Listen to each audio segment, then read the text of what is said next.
برادران ملت اسلامیہ، السلام علیکم ورحمۃ اللہ وبرکاتہ۔ الحمد للہ وکفا وسلام علی حبیبہ المصطفى، اما بعد فاعوذ باللہ من الشیطان الرجیم، بسم اللہ الرحمن الرحیم۔ ان اللہ وملائکتہ یصلون علی النبی یا ایہا الذین آمنوا صلوا علیہ وسلموا تسلیما۔ اللهم صل على سيدنا محمد معدن الجود والكرم وآله وأصحابه الكرام وابنه الكريم وبارك وسلم صلاة دائمة سرمدا أبدا۔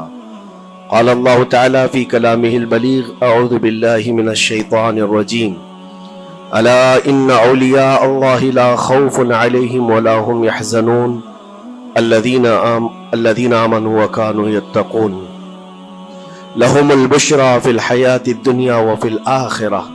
صدق اللہ مولانا العظیم۔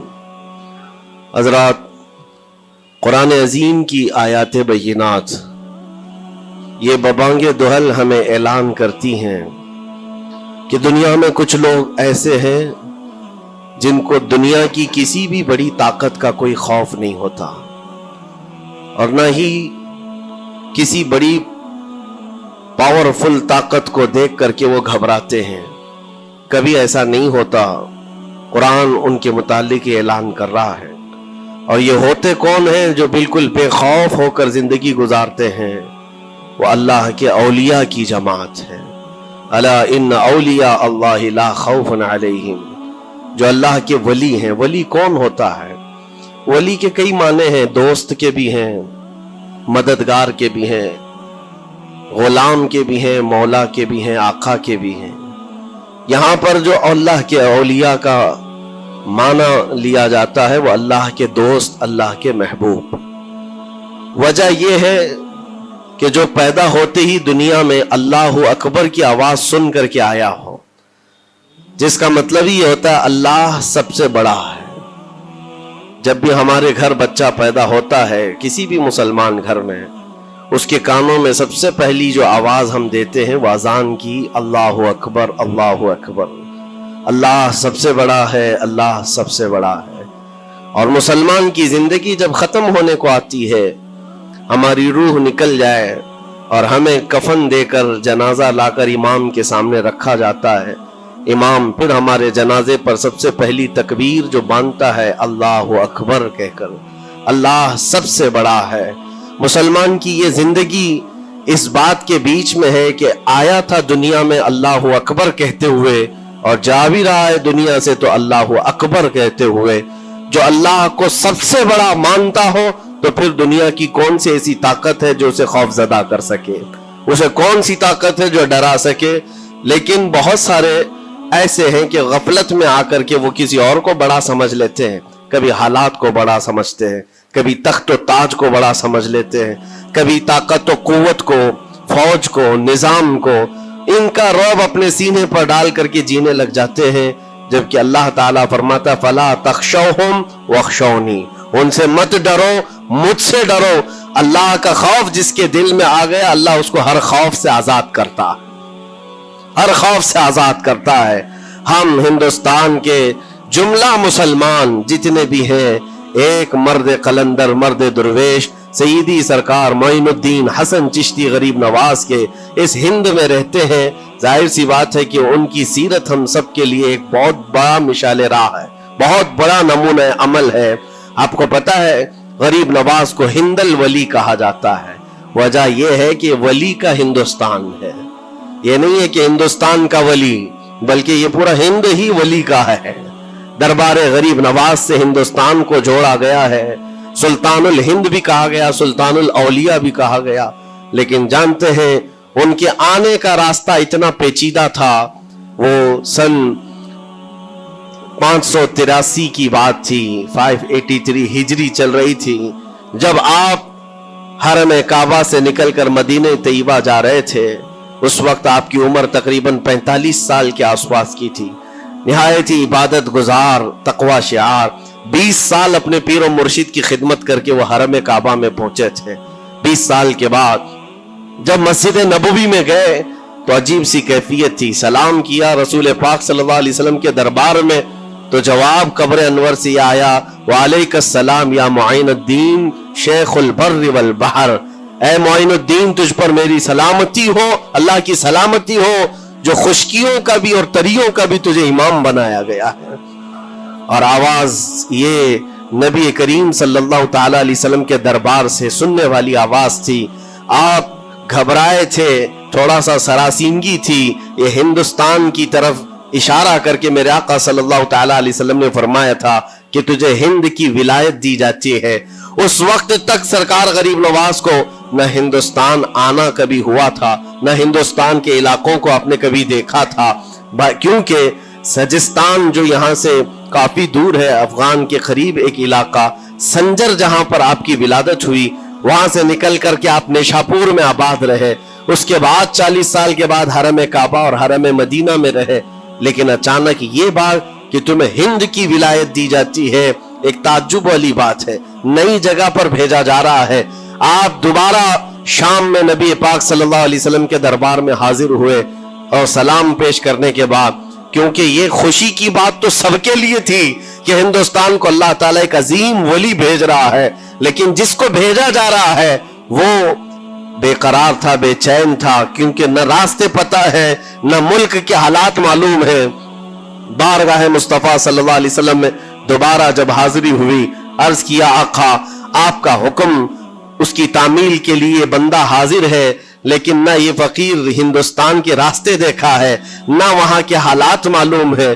حضور پاک صلی اللہ تعالی علیہ وسلم کے دربار میں یہ اپنی بپتا سنا رہے تھے, داستان غم سنا رہے تھے. غنودگی طاری آ گئی, یعنی نیند سی کیفیت آ گئی, اور بارگاہ رسول صلی اللہ علیہ وسلم میں ایک دیوار پر ٹیک لگا کر جیسی ہی آپ کی آنکھیں بند ہوئی, رسول کریم صلی اللہ علیہ وسلم تشریف لائے اور اشارہ فرما کر پورے ہندوستان کے نقشے آپ کے سامنے کھول کر رکھ دیے, اور پھر غریب نواز کو یہ بتایا بھی کس جگہ سے تمہیں سفر کرنا ہے, کیسے تمہیں جانا ہے اور کہاں تمہارا مسکن ہوگا. سرکار غریب نواز فرماتے ہیں اس ایک خواب میں میں نے رسول کریم صلی اللہ تعالی علیہ وسلم کے ہاتھ میں اجمیر کے پہاڑ بھی دیکھ لیے, وہاں کے قلعے بھی دیکھ لیے تھے جو موجود تھے.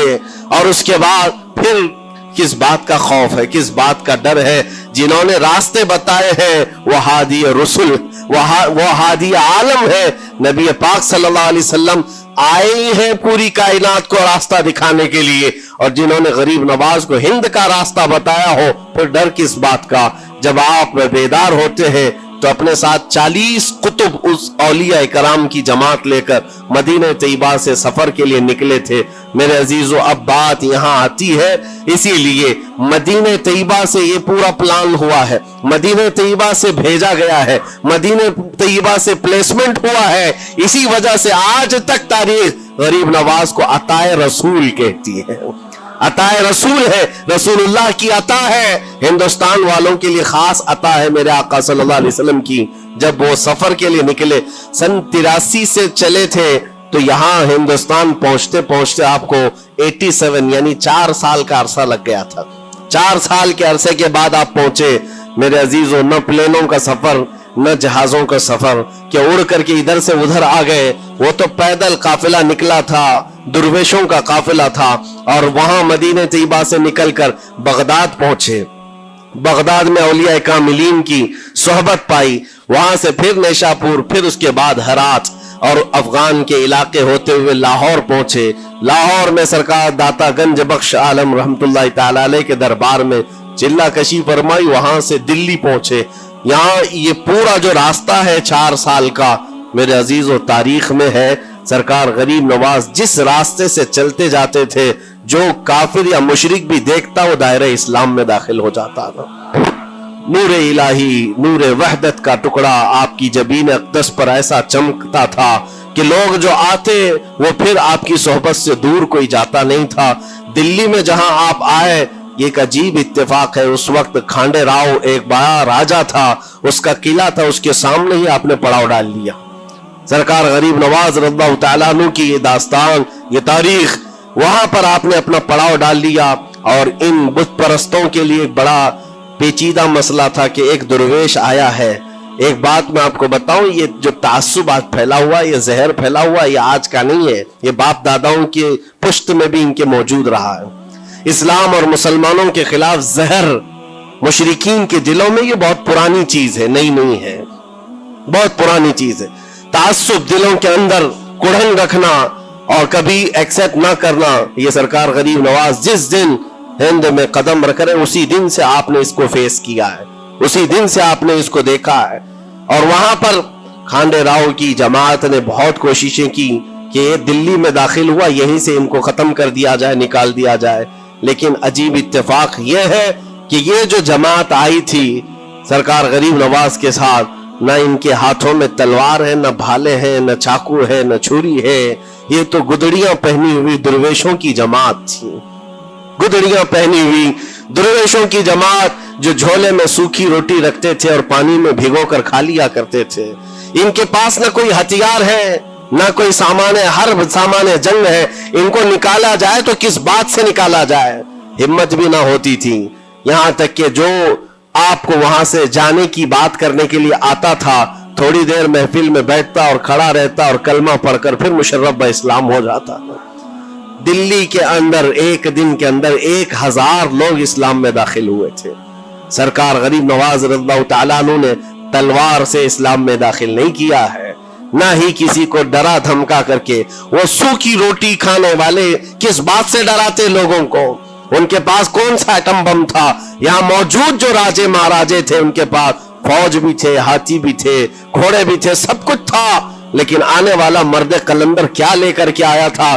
تاریخ میں بتایا جاتا ہے یہ وہ زمانہ تھا جب شہاب الدین غوری ہند کے اوپر حملے کر کے یہاں پر آنے کی کئی مرتبہ کوشش کیا۔